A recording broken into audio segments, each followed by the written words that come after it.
রবের কিংডমে যত দুর্নীতিবাজ নেতা নেত্রী এবং কর্মী সমাজ রয়েছে এদের থেকে আল্লাহ তাআলার কাছে আশ্রয় চাচ্ছি।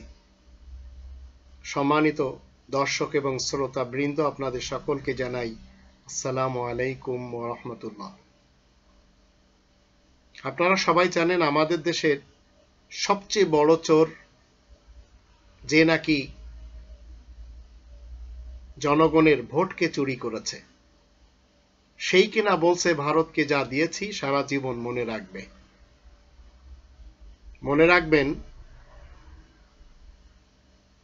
স্বজাতির সাথে যে ব্যক্তি গাদ্দারি করে আর অন্য জাতির দালালি করে, এমনদের পরিণাম অন্তত কখনো ভালো হয় না। তাই আপনার এবং আমার উপরে দায়িত্ব হলো, যদি আমরা এই বিধানকে মানি তাহলে আমাদের দেশে যত চোর এবং মহাচোর রয়েছে এদের চুরির হাতকে কর্তন করে দেওয়ার দায়িত্ব আপনার এবং আমার। 5 নম্বর সূরা আল মাইদার 38 নম্বর আয়াতে আল্লাহ বলছেন, ওয়াসারিকু ওয়াসারিকাতু ফাকতাউ আইদিয়াহুমা জাযাআম বিমা কাসাবা নাকালাম মিনাল্লাহ আল্লাহু আজিজুন হাকীম।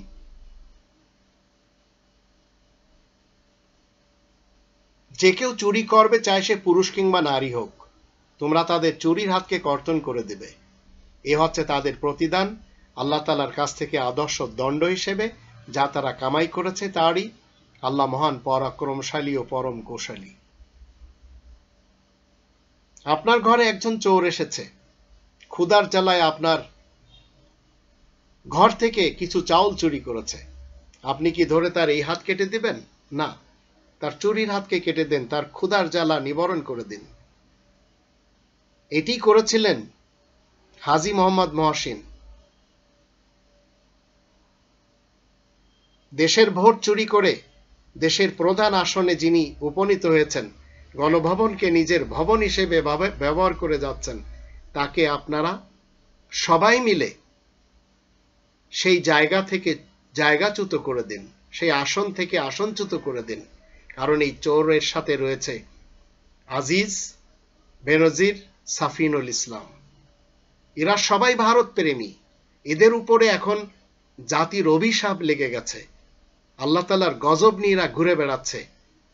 দিল্লির অধীনে চলাফেরা করলেও এদের শান্তি অন্তত এই দেশে নেই, এবং ভিন দেশে চলে গেলেও সেখানেও শান্তিতে থাকতে পারবে না। ছোট্ট একটি ঘটনা যদি আপনাদের সামনে তুলে ধরি, তাহলে খুব ভালো করে বুঝবেন স্বজাতির সাথে গাদ্দারি করলে কি অবস্থা হয়। বাদশার কাছে একটি লোক একটি চাতক পাখি বিক্রি করার জন্য নিয়ে আসে। তিনি তার দাম জিজ্ঞেস করলে সে বাজার মূল্যের চেয়ে অনেক বেশি দাম চায়। বাদশা জানতে চায় পাখিটির এত দাম কেন। আবার সেই পাখিটির কিন্তু একটি পা নেই।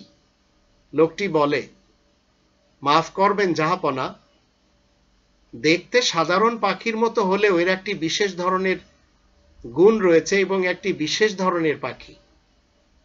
এর বিশেষত্ব হলো, আমি যখন শিকারে যাই তখন এই চাতক পাখিটিকেও সঙ্গে করে নিয়ে যাই। আমার পাতানো ফাঁদের সাথে এই পাখিটিকেও বেঁধে রাখি। এই পাখিটি তখন অত্যন্ত আশ্চর্যের সাথে একটি আওয়াজ বের করে, আর সেই আওয়াজ বের করে অন্য পাখিদের মন জুগায়, মনকে আকর্ষণ করে। তার এই আওয়াজ শুনে ঝাঁকে ঝাঁকে পাখিরা এসে জড়ো হয়। তখন আমি একসাথে সব পাখিকে শিকার করতে পারি। বলা যায় এই পাখিটি আমার শিকারের প্রধান ফাঁদ। বাদশা তার কথা শুনে পাখিটিকে শিকারীর যে চাহিদা ছিল সেই অনুযায়ী চড়া দামেই কিনল, এবং সাথে সাথে সেই শিকারীর সামনে, সেই বিক্রেতার সামনে, সেই মালিকের সামনে পাখিটিকে জবাই করে দিল। শিকারী অবাক হয়ে জিজ্ঞেস করলো, জাহাপানা, আপনি অনেক দামে কেনা পাখিটি এভাবে জবাই করে দিলেন? তখন বাদশাহ তাকে একটি মহামূল্যবান কথা বললেন, যা ইতিহাসের পাতায় লেখা রয়েছে, তাও অমর হয়ে রয়েছে, যা আজ আপনারা শুনছেন।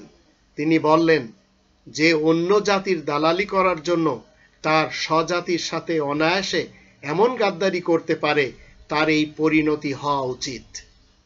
তাই আসুন, ভোট ডাকাত, ভোট চোর, খুনি হাসিনা যেভাবে বলেছে ভারতকে যা দিয়েছি সারা জীবন মনে রাখবে, কখনো আপনার আমার কাছে জিজ্ঞেস করেছে? তাকে এই অথরিটি কে দিল যে ভারতকে তার ইচ্ছা মোতাবেক সবকিছু দিয়ে দিতে হবে, আর আপনি আমি কথা বলতে পারবো না? আসুন আমরা সবাই এই কোরআনের নিয়ম মতে সদা সত্য কথা বলি। এটি কোরআন শিক্ষা দিয়েছে। কুলু কওলান সাদিদা, 33 নম্বর সূরা আল আহজাব এর 70 নম্বর আয়াত তার প্রমাণ।